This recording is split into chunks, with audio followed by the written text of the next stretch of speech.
Taemin walked through the long hallway of Nexus Prime Station. The walls were made of smooth, white metal that seemed to glow with its own light. He had never seen anything like it on Earth. His black diplomatic suit felt heavy as he moved toward the council chamber. Behind him, Admiral Heywan followed in her blue military uniform.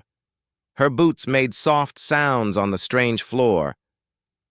"Remember what we talked about?" Heywan said quietly. "They think we are weak. We need to show them they are wrong." Taemin nodded. He had been Earth's ambassador for 3 years, but this was his biggest test. Today, humanity would ask to join the Galactic Defense Alliance. The Alliance had 12 different alien races. Each one had technology that made human ships look like toys. The council chamber doors opened with a soft hiss. Taemin stepped inside and stopped. The room was huge. The ceiling went up so high he could barely see it. Around the room sat beings from across the galaxy. Some looked like tall trees with glowing leaves. Others were made of what looked like living crystal. A few had too many arms and eyes that glowed in the dark. At the center of the room sat Veltar. He was the council speaker and came from the Etherian race. His body was made of blue crystal that caught the light from above. When he moved, colors danced across his surface. Veltar had been alive for over 1,000 years. To him, humans were just babies who had learned to walk yesterday. "Ambassador Taemin of Earth," Veltar said. His voice sounded like music played on glass. "You come before us today to request membership in our alliance. This is unusual." Taemin walked to the center of the room. A platform rose from the floor to lift him up so everyone could see him. "Speaker Veltar, honored members of the council, humanity comes to you in friendship. We offer our ships, our people, and our knowledge to help protect the galaxy." A sound like laughing came from the back of the room. Kixtel of the Zephyrian race was making the noise. His green skin moved like water, and his 4 arms waved in the air. "Protect the galaxy?" he said. "With what? Metal tubes that shoot metal pellets?" More laughter came from around the room. Taemin felt his face get hot, but he kept calm. Heywan stepped forward and activated a hologram. It showed Earth's newest battleship, the Indomitable. The ship was 2 kilometers long and covered in armor. Rail's guns stuck out from its sides like the spines of a metal beast.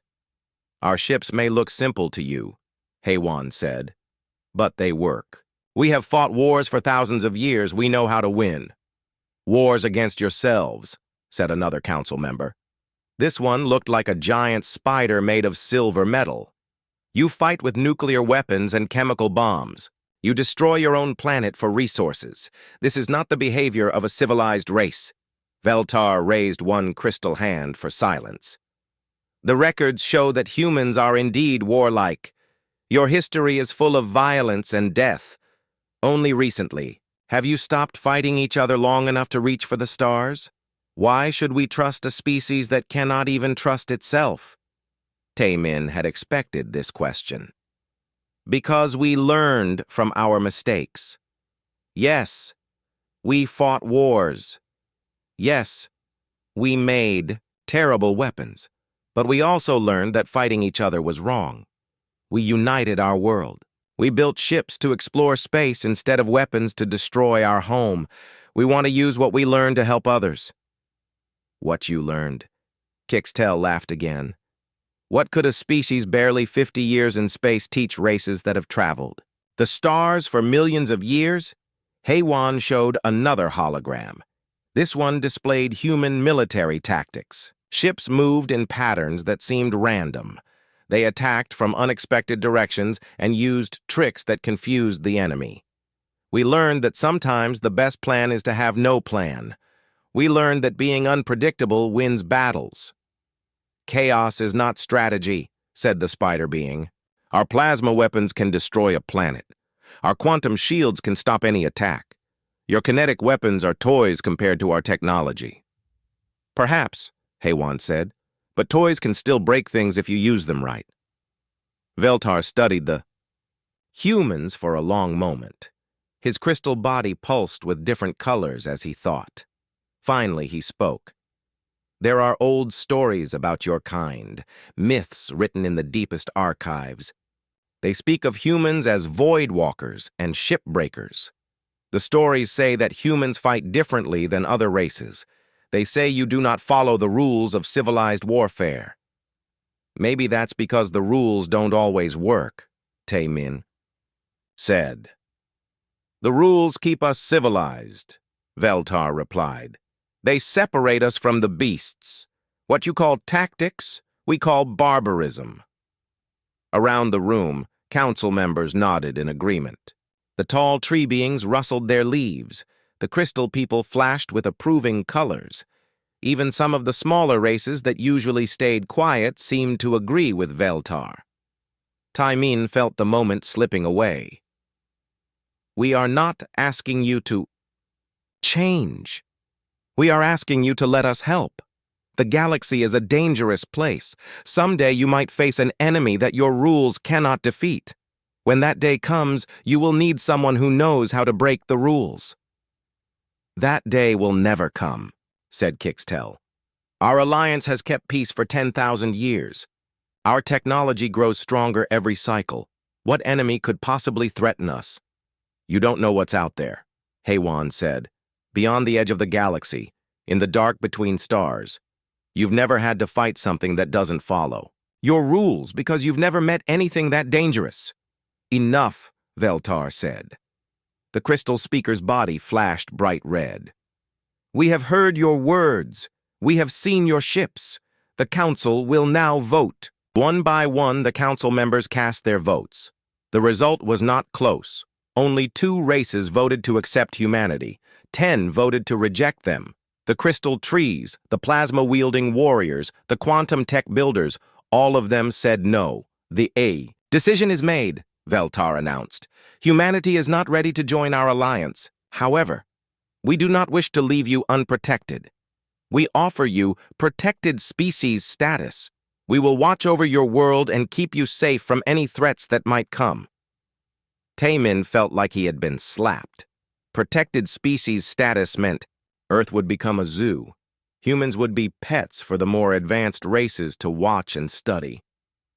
We don't need protection, he said. We need partnership. What you need and what you are ready for are different things, Veltar replied. Perhaps in a few hundred years, when you have learned to be more civilized, we will reconsider.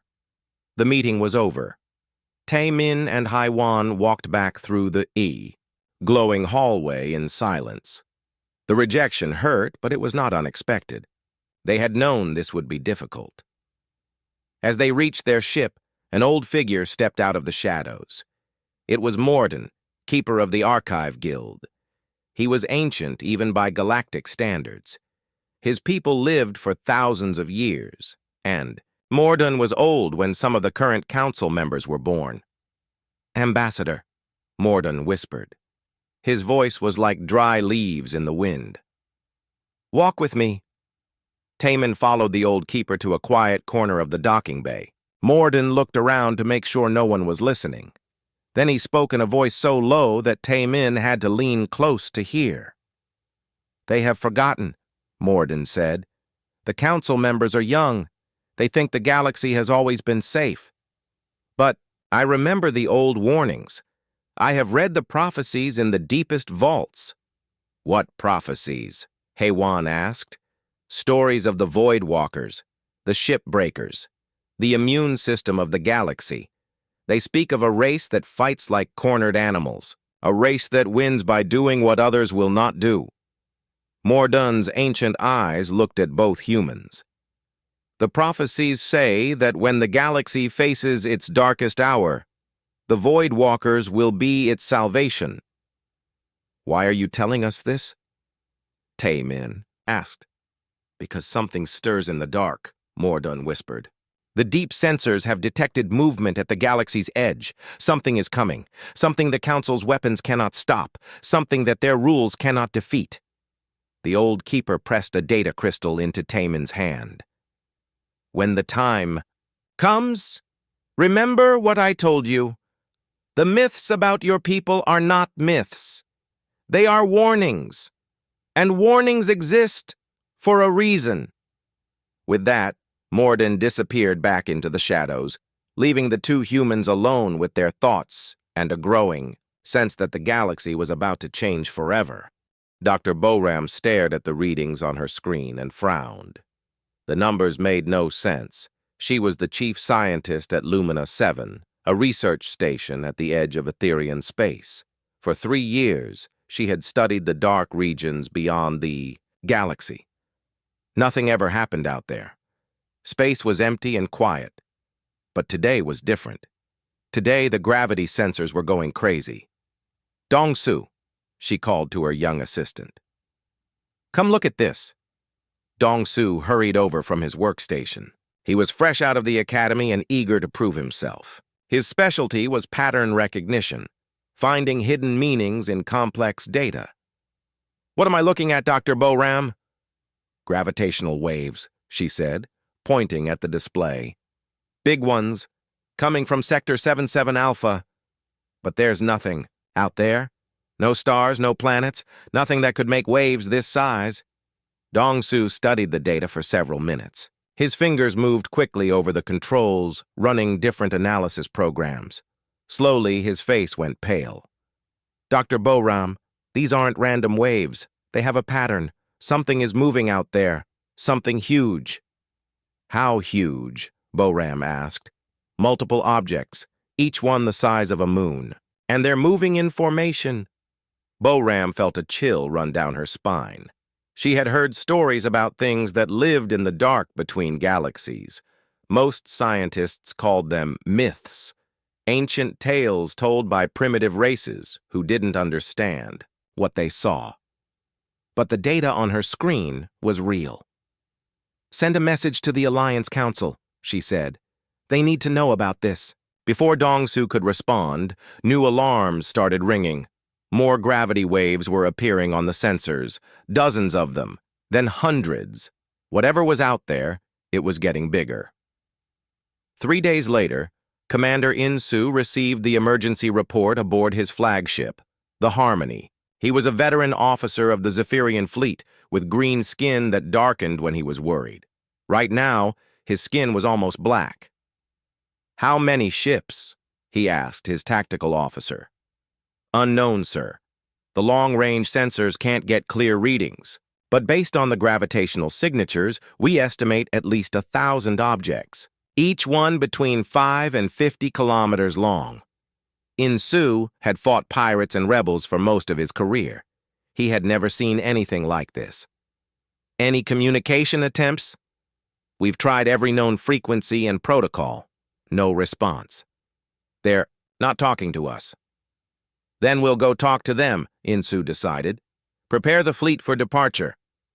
The Alliance response force was impressive.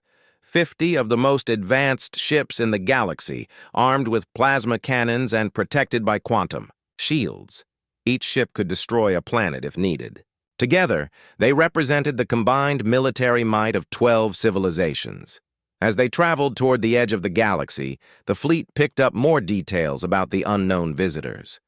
The objects were definitely ships, but they looked like nothing in any database. They seemed to be made of both metal and living tissue, organic curves mixed with mechanical angles in designs that hurt to look at. "They're beautiful," whispered the ship's xenobiologist, a young Etherian named Krista 9. "Like art and engineering combined." "They're ugly," said the weapons officer, a practical being from the Forge worlds. "And they're moving toward our space." Commander In-su agreed with the weapons officer. Beauty didn't matter when dealing with an unknown fleet. What mattered was figuring out what they wanted and whether they were a threat. The first contact happened in the outer system of Kepler 442. The Alliance fleet formed a defensive line and waited as 3 of the unknown ships approached. They were smaller than the main fleet, but still massive, each one the size of a city. "Open all communication channels," In-su ordered. "Let's see if they want to talk." The response came immediately, but it wasn't words. It was action. The unknown ships suddenly accelerated to impossible speeds. They moved through space like they were swimming through water instead of flying through vacuum. The Alliance ships tried to track them, but their movements made no sense. Then the attack began. The unknown ships fired weapons that looked like living lightning. The energy beams twisted and turned in space, seeking out their targets like hungry animals. When they hit the Alliance shields, something terrible happened. The shields didn't just fail. They were absorbed. The unknown ships seemed to eat the energy and grow stronger. "All ships, return fire!" Insu shouted. The Alliance fleet unleashed everything they had. Plasma cannons lit up space with brilliant colors. Quantum torpedoes bent reality around their targets. Particle beams moved at the speed of light. Nothing worked. The unknown ships passed through the Alliance attacks like they weren't there. Some weapons seemed to bounce off their hulls. Others were absorbed just like the shield energy. A few attacks actually made the enemy ships bigger. Within an hour, half the Alliance fleet was gone. The ships weren't just destroyed, they were consumed. The unknown vessels wrapped around them like giant mouths and swallowed them whole. Each time they ate a ship, they grew larger and stronger. Commander Insu watched his sensors in horror as his fleet disappeared. These weren't ships fighting a battle, they were predators feeding on prey. "Full retreat," he ordered. "All remaining ships, emergency jump to Nexus Prime." Only 12 ships made it back to Alliance space. The rest had been devoured by the unknown enemy. Insu's report to the Council was short and terrifying. Nothing in the Alliance arsenal could hurt these things. Dr. Boram studied the battle recordings with growing fear. She had given the enemy a name: Devourers. It fit what they did. They consumed everything. Ships, energy, even the vacuum of space itself seemed to bend around them. "They're learning," Dongsu said, pointing at the data. "Look at how they fought, at the beginning versus the end. They adapted to our weapons in real time." "How is that possible?" Boram asked. "I think they're not just machines or just alive. They're both. Biomechanical entities that can change themselves instantly. Every time we hit them with something new, they developed a defense against it." Boram felt sick. An enemy that learned from every attack was bad enough. But the Devourers did more than learn. They evolved. Each battle made them stronger and smarter. The next reports came in quickly. The Devourers had split into multiple fleets and were attacking systems all across the Outer Rim.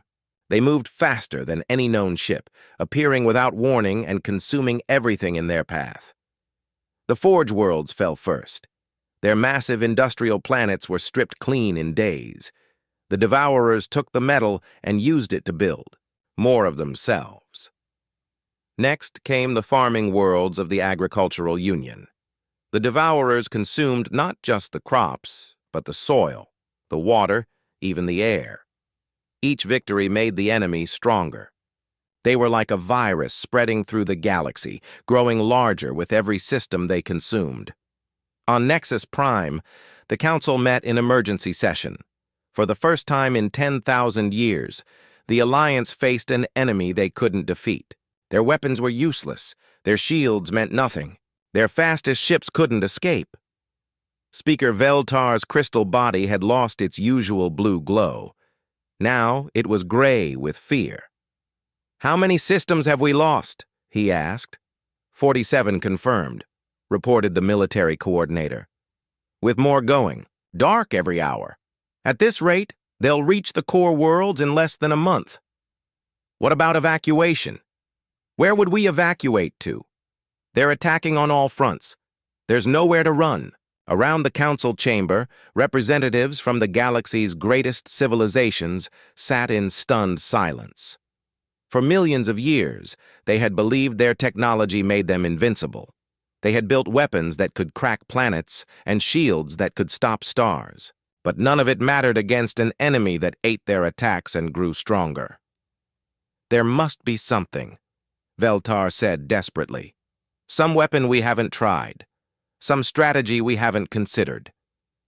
"We've tried everything," said Kixtel. His water-like skin had turned dark green with stress. "Plasma weapons, quantum bombs, gravitational crushers, dimensional rifts. Nothing works. They adapt to everything we throw at them." "Then we need to think differently," said a small voice from the back of the chamber. Everyone turned to look at Morden. The ancient keeper rarely spoke in council sessions. When he did, wise beings listened.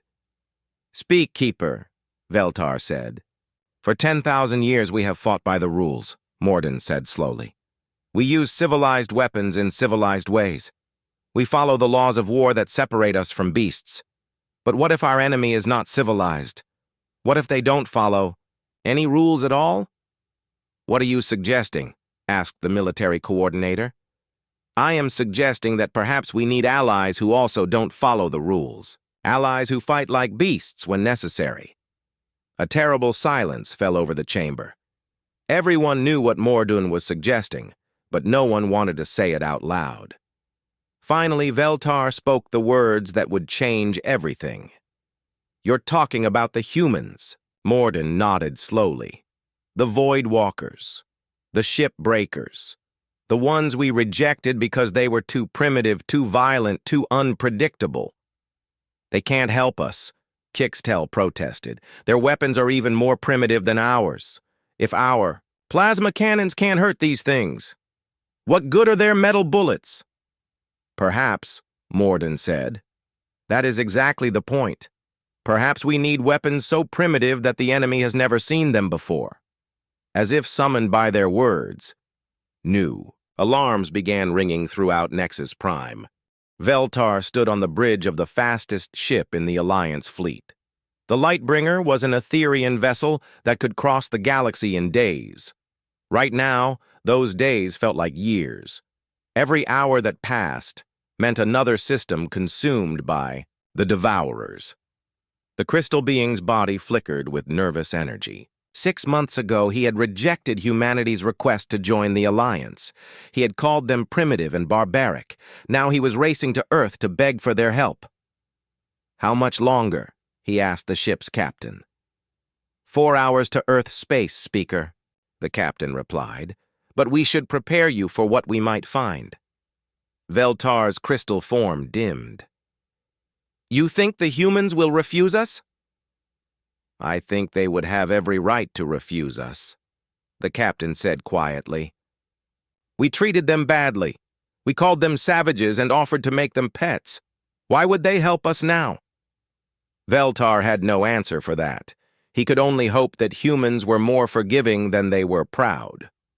On Earth, President Kyung-ho sat in his office in Seoul's Unity Palace. Through the tall windows, he could see the city spreading out below. Millions of people going about their daily lives, unaware that their galaxy was burning. A soft chime announced his visitor. General Minho entered the room, carrying a data pad with the latest reports from deep space. The general's face was grim. "How bad is it?" Kyung-ho asked. "Worse than we thought," Minho replied. 63 systems have gone dark in the past week. The Devourers are accelerating their advance. At this rate, they'll reach the Alliance core worlds in 2 weeks. Kyung-ho studied the tactical display. Red markers showed systems that had been consumed. There were so many red markers now that parts of the map looked like they were bleeding. "What about the Alliance fleets?" "Destroyed or retreating. They've lost over 800 ships. Nothing they have can even scratch these things." Minho paused. "Sir, we're receiving a priority transmission from an Alliance vessel. They're requesting permission to approach Earth." "Who's sending it?" Speaker Veltar himself. "The same crystal being who rejected our application 6 months ago." Kyung-ho almost smiled. The irony was perfect. "Grant them permission. I want to hear what he has to say." 3 hours later, Veltar stood in the Unity Palace's main conference room. The crystal speaker's usual arrogance was gone. His body was pale and flickering with stress patterns. Across from him sat the leaders of Earth's united government. Besides, President Kyung-ho and General Min-ho, the room held Admiral Seung-woo, Earth's fleet commander, and Defense Minister Yoon-hae. At the far end of the table sat Captain Yu-jin of the UES Indomitable, humanity's newest battleship. Speaker Veltar, Kyung-ho said formally. 6 months ago, you told us we were not civilized enough to join your alliance. What brings you to Earth now? Veltar's crystal body pulsed with shame. We need your help. Help with what? Admiral Seung-woo asked, though everyone in the room already knew the answer. The Devourers, Veltar said. They consume everything in their path. Our weapons cannot hurt them. Our shields cannot stop them. Entire civilizations have been wiped out in days. Captain Yu-jin leaned forward. And you think our primitive weapons can do what yours cannot? Yes, Veltar admitted. We have exhausted every option. Plasma weapons, quantum torpedoes, dimensional rifts. Nothing works. They adapt to everything we use against them. How convenient, Defense Minister Yoon-hae said coldly. When you didn't need us, we were barbaric savages. Now that you're in trouble, suddenly we might be useful. Veltar's crystal form flashed with desperate light. You have every right to hate us. We were wrong. We were arrogant and blind. But please, billions of innocent beings will die if we cannot stop these creatures. General Min-ho activated a holographic display.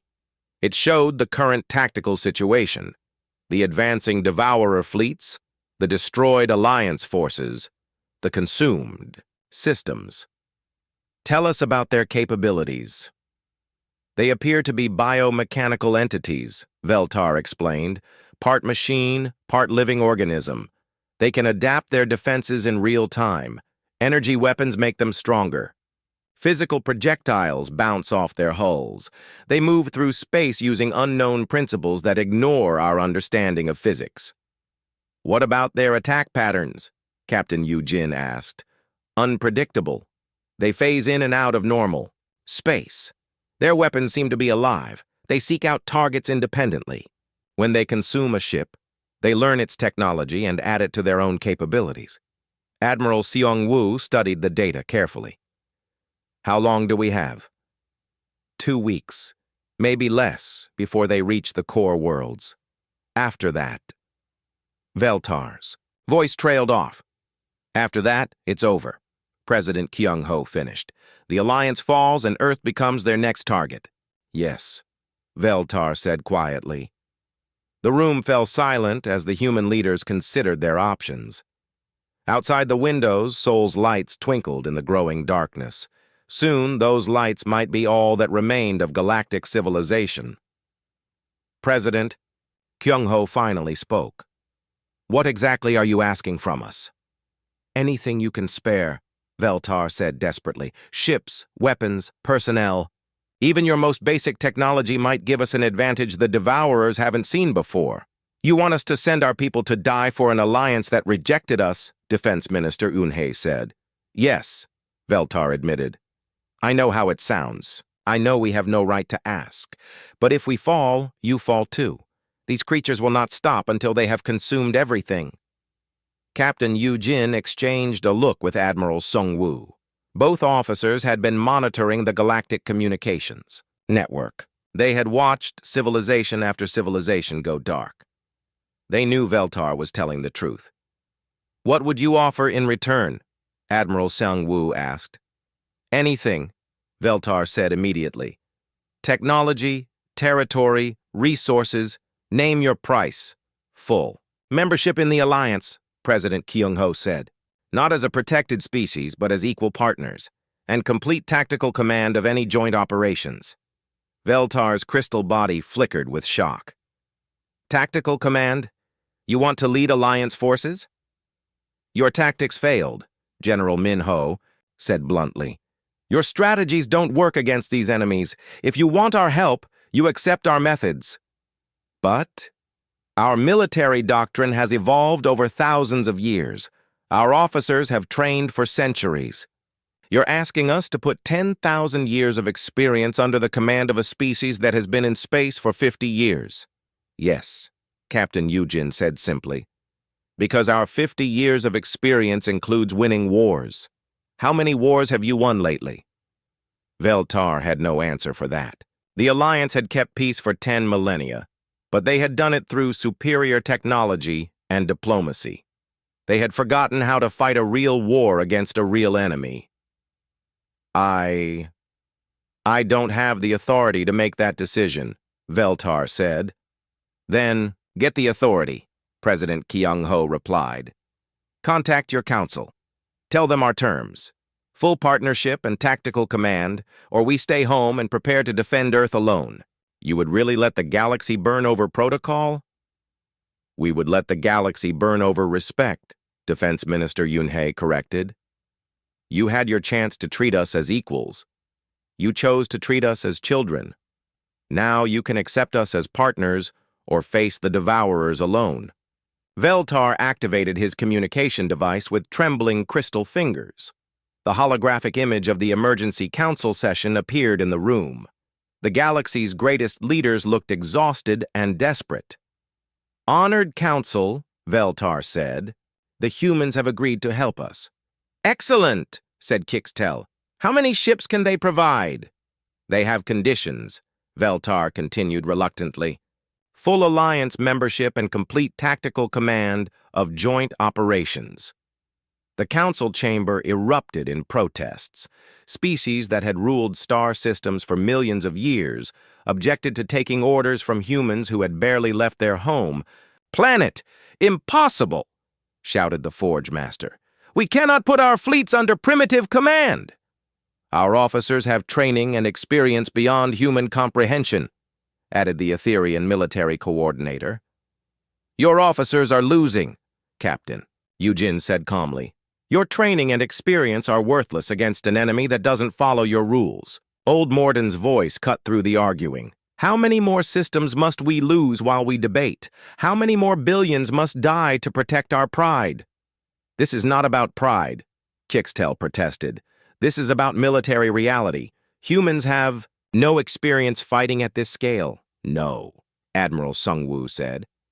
But we have experience fighting enemies who are stronger than us.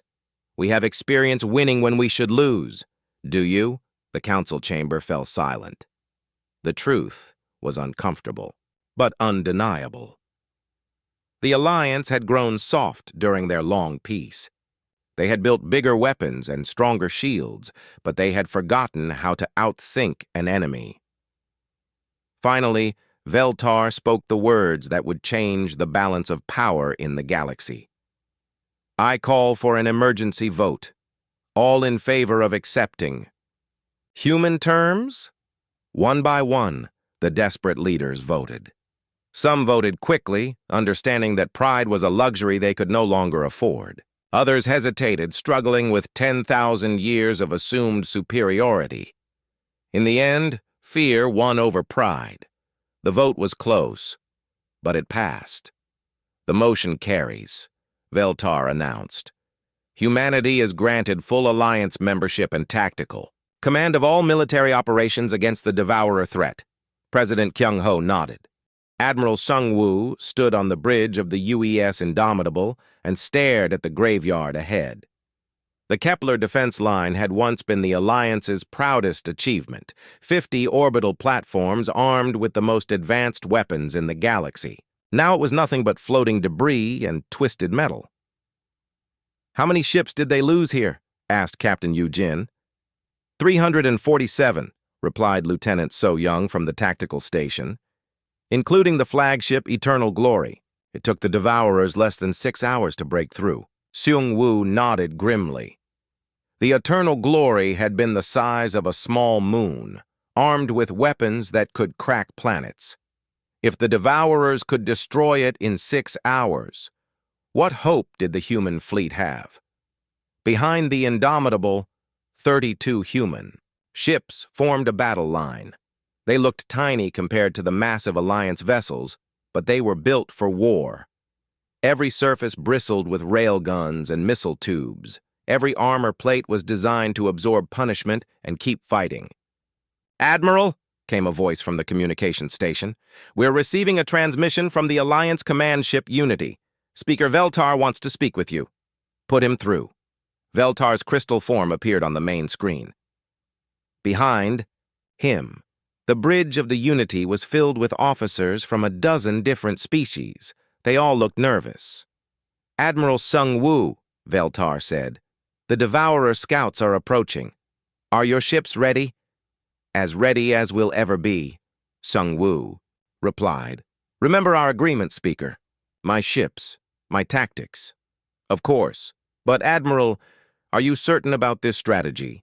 Our analysis shows that kinetic weapons are ineffective against Devourer armor." "Your analysis is based on civilized weapons," Sung Woo said. "We don't use civilized weapons." On the Unity's bridge, Commander Insu watched the human ships with growing concern. The Alliance survivor of the first Devourer attack had seen what these creatures could do. He had watched them absorb plasma fire and grow stronger. What could primitive human bullets possibly accomplish? "Contact," So Young called out. "Devourer scouts entering sensor range, 3 ships, each approximately 2 kilometers long." Sung Woo studied the tactical display. The Devourer ships moved like living things, flowing through space in patterns that hurt to watch. Their biomechanical hulls pulsed with organic rhythms, while metallic sections gleamed with absorbed energy. "All ships, battle stations," Sung Woo ordered. "Remember the plan. Wait for my signal." The Devourer scouts approached slowly, as if they were curious about these new ships. They had consumed hundreds of Alliance vessels and learned to counter every weapon in the galactic arsenal. These human ships looked different, but they were still made of metal and energy. They would be easy prey. "Admiral," Captain Yujin said quietly, "they're scanning us." "Let them look," Sung Woo replied. "I want them to think we're just another Alliance fleet." The first Devourer ship opened fire. Its weapon was a stream of living lightning that twisted through space like a serpent. The energy beam struck the Indomitable's shields and began to feed. On the Alliance command ship, officers watched in horror as the human flagship's shields started to collapse. This was exactly what had happened to every other fleet. The Devourers would absorb the defensive energy and use it to grow stronger. But then something unexpected happened. The Indomitable's shields didn't just fail. They exploded outward in a massive burst of electromagnetic energy.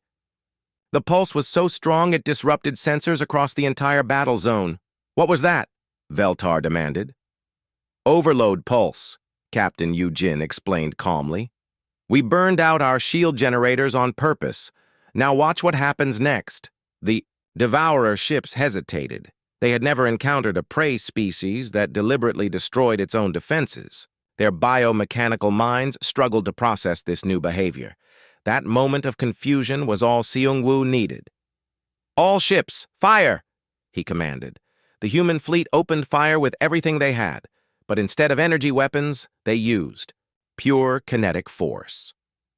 Railguns accelerated tungsten rods to significant fractions of light speed. The projectiles had no energy signatures for the Devourers to absorb. They were just mass and velocity. The first salvo struck the lead Devourer ship, like a hammer hitting glass. The biomechanical hull, evolved to absorb and redirect energy attacks, had no defense against simple physics. Tungsten rods punched through armor plates and tore into vital systems. The Devourer ship screamed. The sound came through space itself, a psychic cry of pain and confusion that made every sentient being in the battle zone clutch their heads. The creature had never been hurt before. It didn't understand what was happening. "Impossible," whispered Commander Insu. "They're actually hurting it." But the real surprise was yet to come. The wounded Devourer ship tried to phase shift out of normal space, the same tactic that had made them nearly invincible against Alliance forces. They began to fade from reality, becoming translucent and ghostly. Lieutenant So Young smiled grimly and activated the Indomitable's secret weapon. The quantum entanglement disruptors came online with a sound like reality tearing. The devices created fields of chaotic quantum interference that prevented matter from maintaining coherent phase states. The partially shifted Devourer ship was caught between dimensions and yanked violently back into normal space. How? Veltar gasped. How did you know they would try to phase shift? Because running away is what anyone would do when they're getting hurt, Captain Yu Jin replied. And we made sure they couldn't run. Engineer Changmin's voice came over the comm system. All quantum disruptors are operating at maximum efficiency. The enemy ships are locked in normal space. The Devourer ships found themselves in a completely new situation. They couldn't absorb the human weapons. They couldn't escape to another dimension. For the first time in their existence, they were trapped and vulnerable. The human fleet pressed their advantage. Ship after ship opened fire with weapons the Devourers had never encountered. Gravity mines created localized black holes that tore at their hulls. Chemical explosives used simple combustion to create devastating blast waves. Even old-fashioned nuclear weapons proved effective when the enemy couldn't phase away from the explosions. Communications Officer Wu Jin activated another human innovation: psychological warfare through sound. The human ships began broadcasting a mix of discordant frequencies and chaotic noise patterns. The sounds disrupted the Devourer's hive mind communication, making it harder for them to coordinate their attacks. "This is brilliant," Veltar said, in amazement. "You're not just fighting them, you're confusing them." "Confusion is a weapon," Admiral Seong-woo explained. "These creatures are used to prey that fights predictably. We fight like chaos itself." The battle turned into something no one had ever seen before. Human ships moved in seemingly random patterns, firing weapons that made no tactical sense, according to Alliance doctrine. They used ramming attacks, collision courses, and suicide runs that should have been disasters. Instead, they were victories. The Indomitable performed a maneuver that made Alliance officers gasp in horror. Captain Yu Jin flew her massive battleship straight at a Devourer ship, engines at full power, looking like she was planning a kamikaze attack. At the last second, she fired every railgun on the ship at point-blank range and used the recoil to spin away from the collision. The tungsten rounds tore through the Devourer's hull at ranges measured in meters. The biomechanical ship convulsed and died, its alien screams echoing through space. "Insane," Commander In-Su whispered. "Absolutely insane. And it's working." The third Devourer ship tried to retreat, but the human ships pursued it with relentless fury. They had tasted victory against an enemy the Alliance thought was invincible, and they wanted more. The chase ended when Captain Haewon of the destroyer Seoul performed the most human maneuver of all. Her ship was damaged and outgunned, facing a Devourer vessel 3 times her size. Instead of retreating, she overloaded her fusion reactor and used the explosion to propel her ship forward like a guided missile. The Seoul struck the Devourer ship at relativistic speed, and both vessels vanished in a brief new star. Captain Haewon and her crew were gone. But they had proven something important. Humans would sacrifice everything to win. When the battle was over, 3 Devourer ships were dead and drifting. The human fleet had lost 2 vessels and taken damage. To several others, but they had achieved the impossible. They had won. "Admiral," So Young reported, "long-range sensors are detecting Devourer reinforcements. Multiple fleets converging on our position." "How many?" Seung-woo asked. "Hundreds of ships, maybe thousands. It looks like we got their attention." Veltar's image appeared on the screen again. His crystal body was glowing with new hope. "Admiral, this is incredible. You've shown that the Devourers can be defeated. But how do we fight hundreds of them?" "The same way we fought 3 of them," Seung-woo replied. "We break every rule they expect us to follow. We fight like cornered animals instead of civilized soldiers.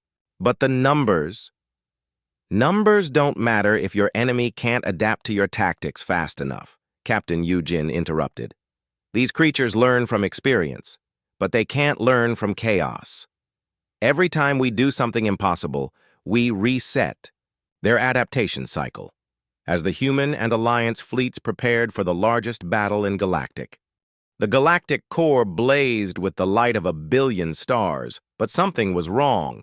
At the center of the galaxy, where the great black hole Sagittarius A had swallowed light for millions of years, the Devourer primary hive ship was feeding. Captain Yujin watched the tactical display with growing horror. The hive ship was the size of a small moon, its biomechanical surface pulsing with consumed energy. Tendrils of living metal reached out from its hull toward the black hole, somehow drawing power from the very edge of the event horizon. "How is that possible?" asked Engineer Changmin. "Nothing can extract energy from a black hole."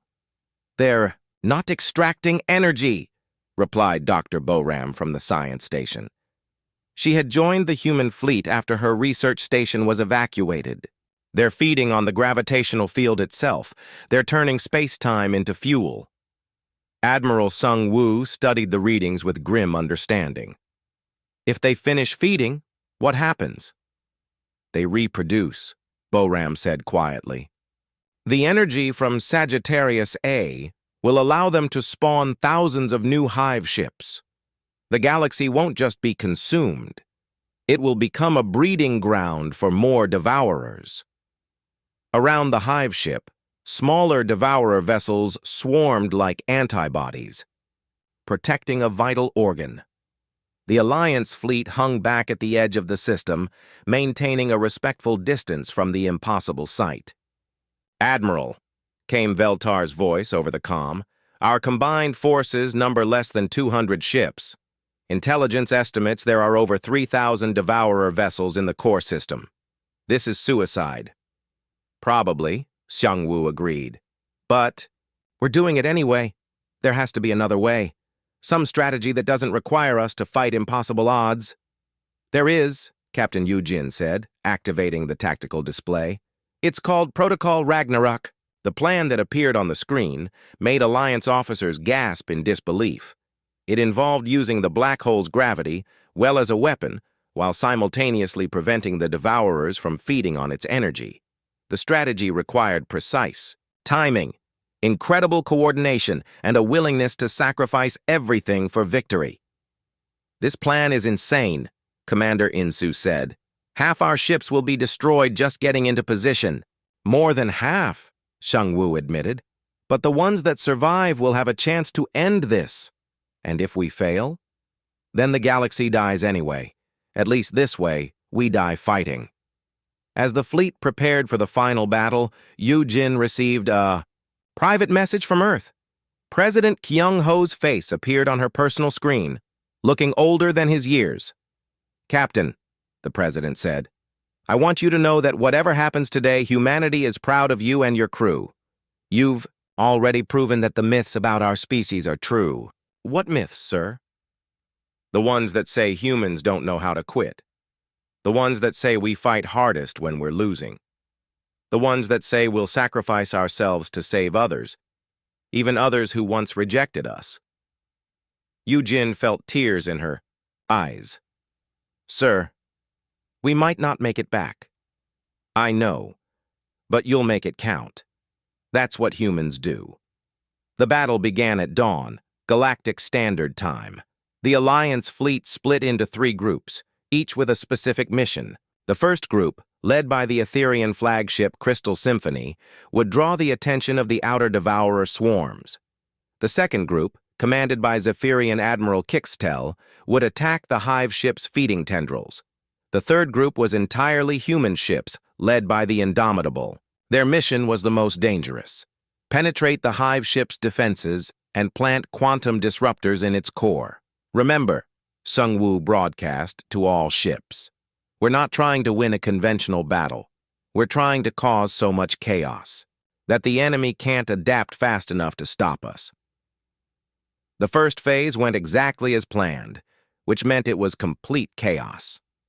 Alliance ships attacked in seemingly random patterns, using every weapon and tactic they could think of. Plasma cannons lit up space, while quantum torpedoes bent reality around their targets. The Devourers responded predictably, adapting to each attack and growing stronger. But that was exactly what the humans wanted. While the enemy focused on the Alliance forces, the human ships moved into position for their real assault. "All human vessels," Eugen announced, "execute Protocol Ragnarok." What happened next would be remembered as the most audacious military maneuver in galactic history. The human ships didn't attack the hive ship directly. Instead, they used the black hole itself as a weapon. Lieutenant So-Young triggered the first phase. Every human ship fired their railguns simultaneously, not at the enemy, but at carefully calculated points in space.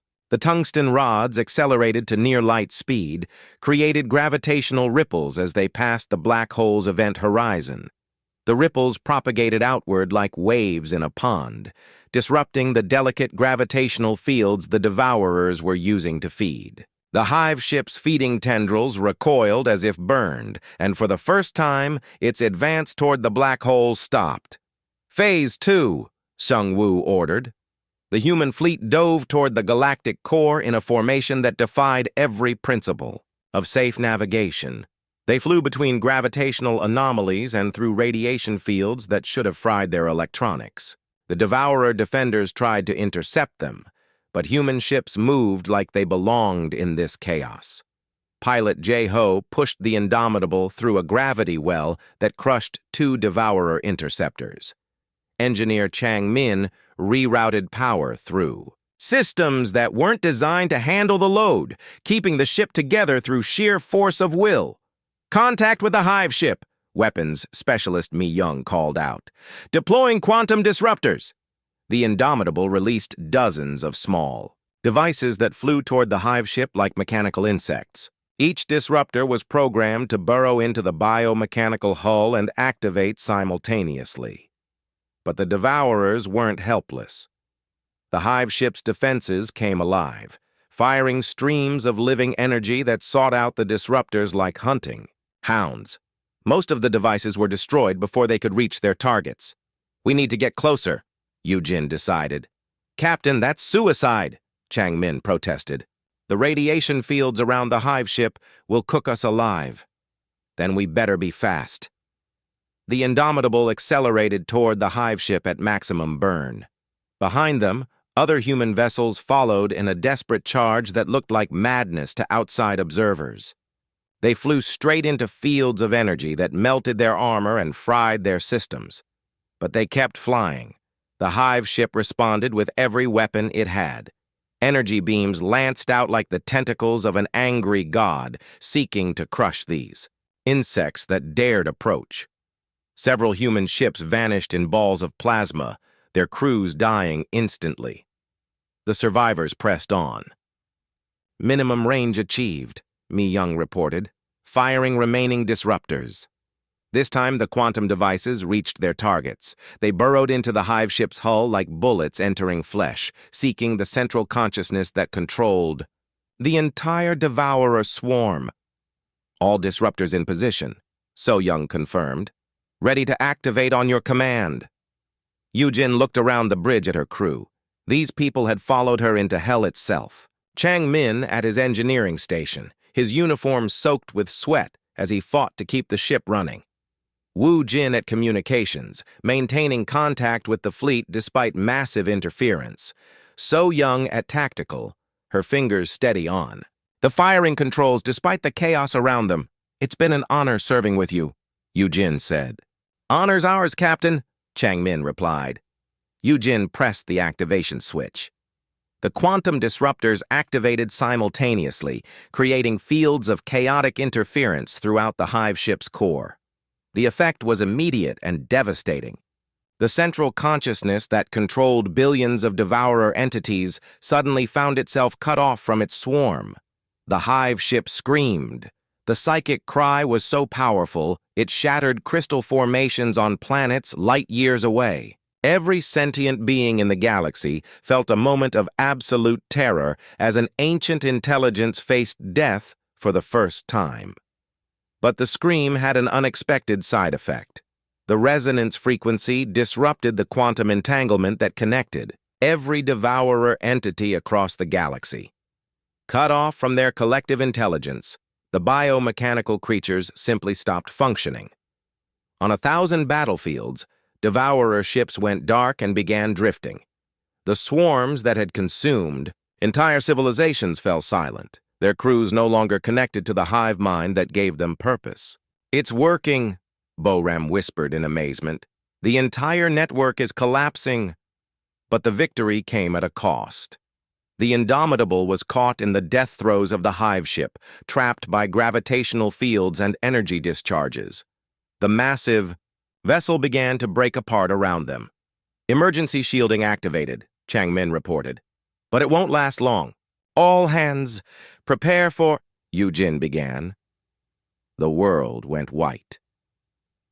When consciousness returned, Yujin found herself floating in a medical bay aboard the Alliance flagship Unity. Through the window, she could see the remains of the galactic core battle. The hive ship was gone, reduced to drifting debris. The black hole still blazed at the center of the galaxy. But now it was just a natural phenomenon again. "Captain," said a familiar voice.